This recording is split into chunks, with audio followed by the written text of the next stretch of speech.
Nah, sekalian informasi juga ini, kita itu di Tanah Jawara itu sudah ada warisan budaya tak benda hampir 21 warisan budaya tak bendanya Banten. Kebudayaan. Jadi kalau saya nitip ke adik-adik SMA ya, terutama SMA, di situ ada seni budaya. Pentingnya seni budaya itu ya sangat berguna karena nanti adik-adik semua setelah lulus akan tersebar ke daerah-daerah mana tanpa menghilangkan, harapan kami tanpa menghilangkan identitas Banten sendiri.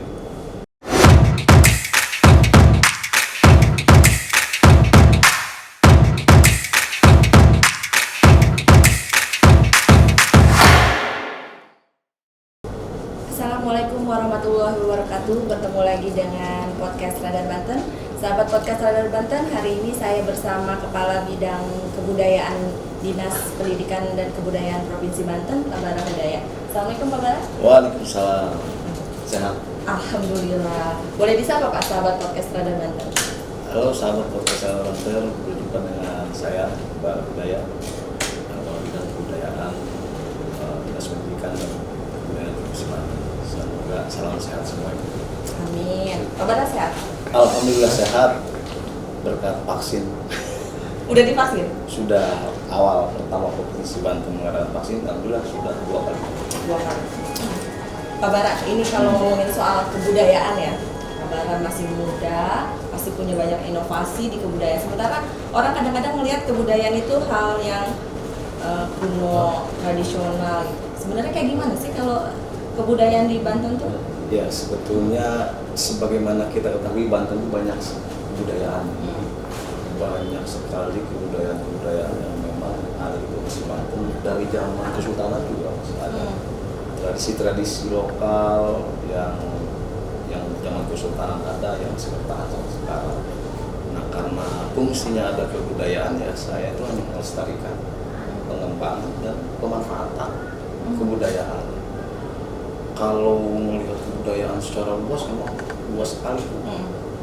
Ada 10 objek kebudayaan, objek kemajuan kebudayaan yang ada di undang-undang.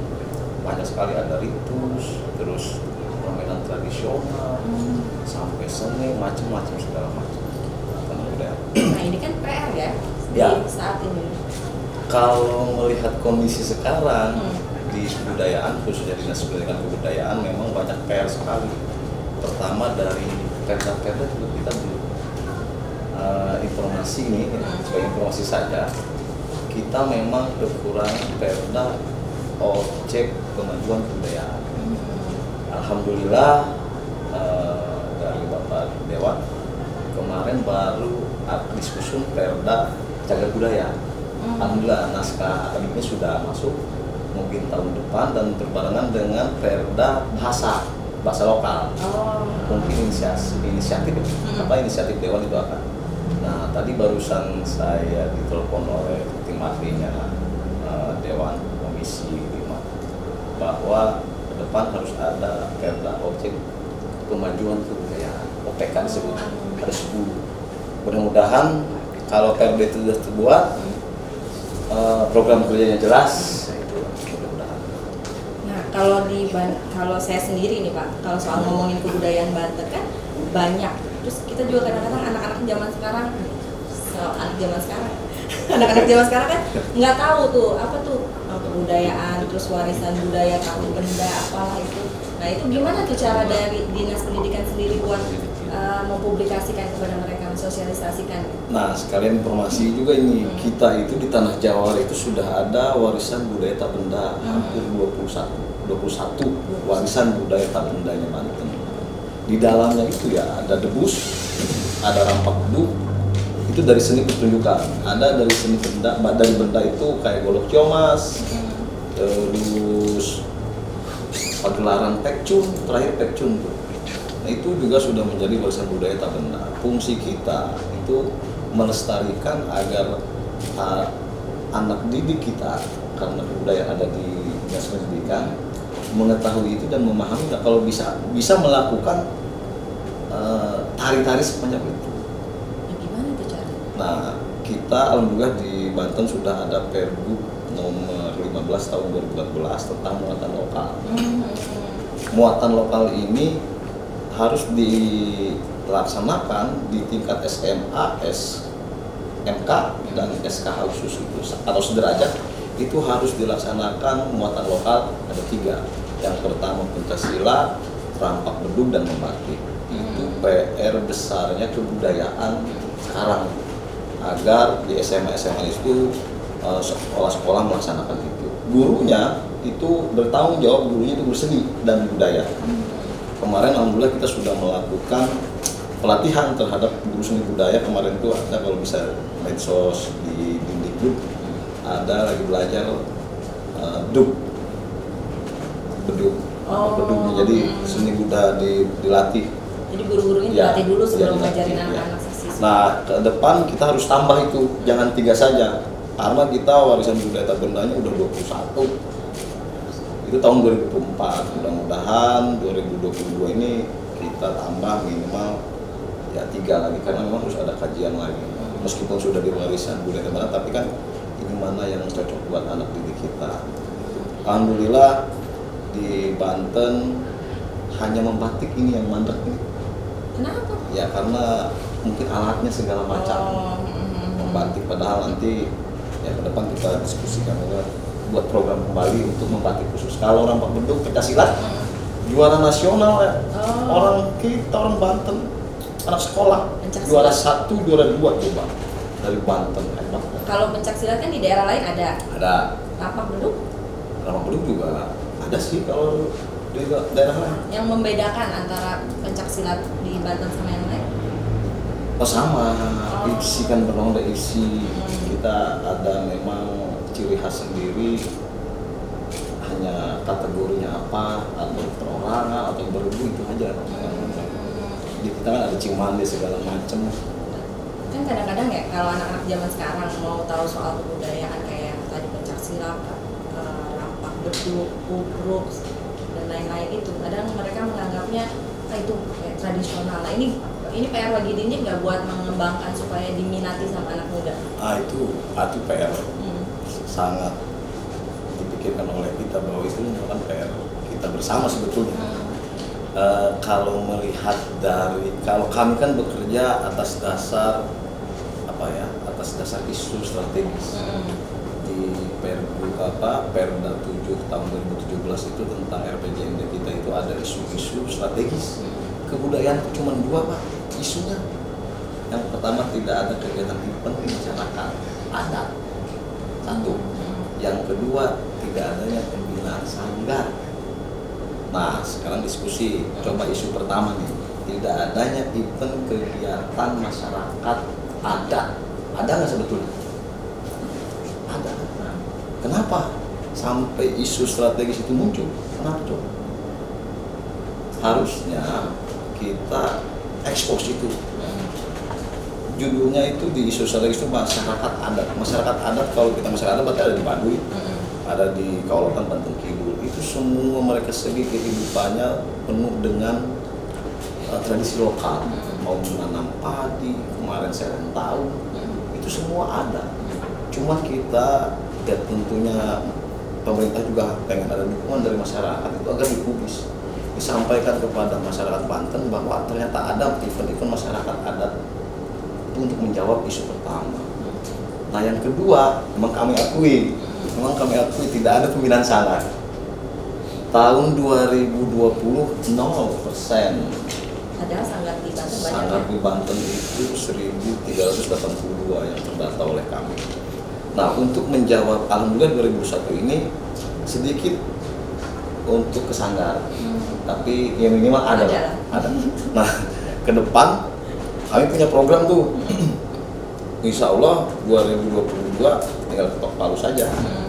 Kami pengen membuat ruang publik berkreasi yang kontinu agar berdampak secara ekonomi terhadap sanggar dan masyarakat sekitar. Ya kalau yang nonton beli kopi ke tukang kopi, ya berarti kan tukang kopinya ada pemasukan. Yang sanggarnya bisa menampilkan atau apa ya bisa ditonton sama orang banyak segala macam lah. Siapa tahu mau hajatan dia ngundang sanggar itu kayak gitu. sekalian promosi lah. Ya, sekalian promosi. Itu yang harus kontinu. Itu di 8 kabupaten kota dan 9-nya di provinsi, di museum, insya Allah di museum dan di plaza aspirasi kita. Itu yang dibungkus dalam tema Jumat Membantu. Jumat Membantu. Jadi setelah Jumat sore sampai malam mereka mau latihan, mau tari tampil dengan kostum lengkap. Yang penting mereka ada tampil di situ. Gitu. Nah, nanti juga dibungkus kalau di museum ada nantinya disatukan dengan festival malam. Jadi semua hari Jumat itu kesenian tradisional lokal lagi. Semua ada di 8 kabupaten kota, semua nampilin yang sama. Insya Allah besok di Selasa saya mau ngumpul dengan kabupaten kota, mau memfikan ruang publik. Tahu nggak ruang publik kayak gimana? Ayo. Tapi kayak Ruang pertunjukan Ruang yang pertunjukan. punya space tinggian dikit lah gitu. ya, kayak semacam panggung. Ya, sebenarnya panggung itu harus diisi. Namanya Jumat Banten. Ya silakan. Yang sudah respon kota Serang dan Lebak sudah respon itu. Kemarin juga sudah mengadakan di Rumah Kaujon kota itu Jumat Banten. Padahal kita yang punya ini belum melaksanakan. Tapi memang itu stimulus, kita tuh stimulus nih. Kabupaten kota nih, ayo. Saya support untuk sanggarnya, silakan. Kalau memang yang kurang, silakan dari kabupaten kota. Ya, sama-sama aja. Nah, ini kan baru akan dilaksanakan di 2022. Ya. Jadi selama ini masyarakat kalau mau nonton pertunjukan itu kan harus event-event tertentu. Iya. Sekarang setiap Jumat bisa nonton. Jumat yang bulan nanti kita tentukan sebagai event juga buat Provinsi Banten. Terus dipikan Jumatnya Januari misalkan Jumat berapa harus dipikan semua orang. Oh, jadi nggak setiap Jumat, tapi ada dalam 1 bulan. Ada satu Jumat Ada satu Jumat yang buat Banten. Serempak. Tapi yang ditampilkan berbeda. Berbeda. Nanti kan kalau masalah tampilan ada isu kan begini, wah provinsi menampilkan keseniannya itu aja. Baru itu kuping kami agak gimana gitu. Tapi kan ya dengan niat baik kita mau melibatkan kabupaten kota dan silahkan diatur. Kalau itu sanggar-sanggarnya kalau bahasa Banten pas ini ya kita stop udah. Gitu aja udah. Yang penting ruang publik berkreasi yang kontinu itu ada dan masyarakat mengetahui dan menjadikan event buat Provinsi Banten. Mereka juga bisa, masyarakat juga bisa belajar di situ. Oh ya bisa. Nanti kata saya beda kan mau dia latihan, mau dia pertunjukan. Itu kan di Jumat misalkan jam 3 mulai sampai maghrib kan udah 3 jam. Ya silakan tuh. Berdayakan. Dan karakteristiknya begini. Saya sering dialog, itu kenapa ada program begitu? Saya mendatangi seniman budayawan. Kami tantang, emang kami harus bagaimana sebagai pemerintah? Ya akhirnya sanggarnya, so program Bapak dulu bagaimana? Saya sampaikan begitu, mereka welcome. Oke Pak, kami tunggu. Karena selama ini sanggar-sanggar selama pandemi ya terutama itu Ya, memang agak sangat kesian lah. Nggak Jadi, bisa ya, pertunjukan. Udah dijadwalkan, yang boleh batal. Kan protesnya bukan protes, ngeluhnya kan ke kita. Curhatnya ya. Curhatnya ke kita. Itulah sekelumit untuk 2022 kita doakan, kita dukung bersama program ini, mudah-mudahan ada efeknya secara ekonomi ya. Secara dari sanggar dan masyarakat sekitar. Jadi bisa juga mendatangkan nanti masyarakat dari luar Banten. Bisa. Nanti insya Allah kita juga ada pekan kebudayaan daerah. Nah Pak, ini yang suka jadi PR ya, ini yang suka menjadi pertanyaan saya tuh. Kalau event-event di daerah lain, mereka punya tanggal tertentu mau nampilkan ini. Kenapa di Banten tuh nggak ada? Itu belum. Oh belum, bukannya nggak ada Belum, karena memang selama 2020 awal pandemi, ya kita cooling down dulu lah kalau bahasanya. Kita tidak bisa melakukan apa-apa. Ada rencana mau bikin Ada rencana. Jadi begini, ke depan kebudayaan ya kalau melaksanakan kegiatan itu harus berkolaborasi dengan komunitas. Ke depan Banten kalau mengadakan acara dari A sampai Z itu kemungkinan tidak mungkin karena membutuhkan anggaran yang sangat besar. Kami mengajak komunitas-komunitas dari seni tari, komunitas wayang golek, komunitas ubruk segala macam ayo kita bangun. Nanti ke depan 2020 ada Piala Gubernur tentang Lapak Bedu tingkat SMA. SMA dulu ya, karena itu salah satu upaya melestarikan juga. ya, salah melestarikan kita juga. SMA dulu ya, karena kita kan sasarannya SMA dulu nih. Nanti Lapak Bedu tingkat masyarakat apa umum, nanti Pancasila, nanti apalagi gudruk atau apalagi, kita bertahap. Untuk 2002 mudah-mudahan corona sudah pergi, mudah-mudahan tidak ada lagi. Nah ke depan juga ada event nanti batas seni. Iya, batas seni tanggal 8 ya. Tanggal 8. Itu juga menampilkan sama tuh ya. Itu menampilkan, kita tampilkan itu yang sudah menjadi urusan budaya tak benda. Karena Kementerian Dirjen Kebudayaan itu selalu menyurati kami agar itu ditampilkan. Kemarin baru selesai Maestro Ludat. Karena Ludat juga sudah masuk urusan budaya tak benda. Nah, kita kan nanti kita tampilkan debus apalagi, Lapak Bedu apalagi, satu lagi gudruk. Itu harus. Pak terakhir, kalau ajakan Bapak sendiri nih untuk anak muda terutama ya, anak muda Banten supaya mau belajar kebudayaan, apa sih pentingnya gitu sehingga mereka harus belajar kebudayaan?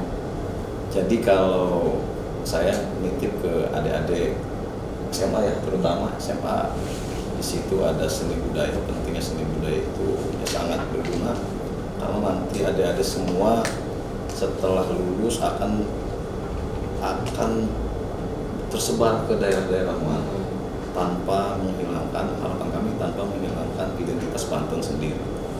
Jangan juga bisa debus, jangan misalkan, tapi minimal mengetahui tentang kearifan lokal daerahnya sendiri.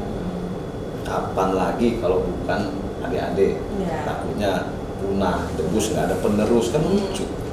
Debus Banten terkenal debus tapi nggak ada penerusnya. Nggak ada penerus. Ibu ini juga harus belajar terus. Nanti silakan. Saya cukup jadi host aja ya. Nanti saya tarik nanti biar ke panggung. Tapi Pak emang suka berhubungan dengan mistis? Kalau diceritain lama ini. Oh lama ya. Ada hitam ada putih nanti. Nanti aja itu mah bisa di belakang khususnya. Jadi nanti kapan-kapan kita undang lagi Pak Bara buat cerita apakah di balik kebudayaan Banten itu ada mistis. Karena pasti kalau kita kemana-mana dari Banten ya. Iya, harus bisa. Minimal silat. Bukan, pasti dibilangnya jago nih. Iya. Anti kebal. Iya. Segala macam pasti dibilangnya. Kalau ada orang kesurupan pasti manggil orang Banten, pada bingung. Jadi gitu yang kealami oleh saya kan mahasiswa segala macam itu Banten ya, disangkanya bisa silat, bisa debus, tapi lalu saya bisa makan semprong, air keras, itu paku, itu bisa dulu, bisa dulu. Tapi sekarang udah camal kalau menurut saya. Jadi pantas ya jadi kabit kebudayaan. Ya kalau lihat dari dokumen-dokumen dulu silakan pas pembentukan Provinsi Banten itu ada dokumen-dokumen kami waktu mahasiswa melakukan debus di DPR, DPR. Tapi memang buat anak muda sekarang nggak harus kan yang berhubungan dengan mistis buat belajar kebudayaan kan? Oh enggak, harus banyak sekali yang positif yang bisa dilestarikan. Dan itu juga menjadi ada beberapa siswa yang menjadi mata pencaharian. Nih, silahkan amati sanggar-sanggar yang tari dimanapun itu pasti anak sekolah, SMP kalau nggak SMA, kebanyakan SMA. Semuanya itu anak didik kita semua. Nanti ke depan sampai sekolahnya ke bidang seni segala macam dia udah keluar negeri sampai sekarang. Dan pimpinan sanggar-sanggar itu awalnya dari situ. Gitu. Oke, menarik sekali. Nanti kita sambung lagi ngobrol-ngobrol sama Pak Bara. Semoga program Jumat Ngebanten itu bisa terlaksana tahun depan sehingga masyarakat Banten bisa menyaksikan, melestarikan, mengembangkan dan memanfaatkan kebudayaan. Oke, siap. Makasih banyak Pak Bara atas waktunya. Iya, sama-sama Ibu Ina. Semoga sehat selalu. Amin, sehat Sahabat selalu juga. Podcast Radar Banten jangan lupa di like, di subscribe dan di komen di bawah ini. Oke, saya undur diri. Assalamualaikum warahmatullahi wabarakatuh. Assalamualaikum warahmatullahi wabarakatuh.